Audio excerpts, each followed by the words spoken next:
Iniulat ng Anti-Money Laundering AMLAC na nasa 144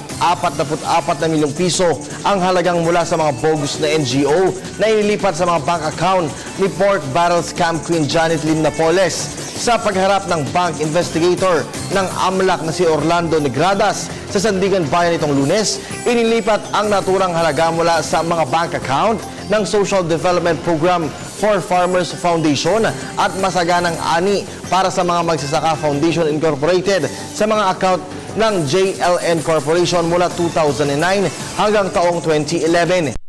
Agree ng AMLAC na may kontrol si Napoles sa mga transaksyon ng naturang mga bogus na NGO kung saan ang mga ID umano nito ang ginagamit upang makapag-withdraw ng pera mula sa mga naturang bank account.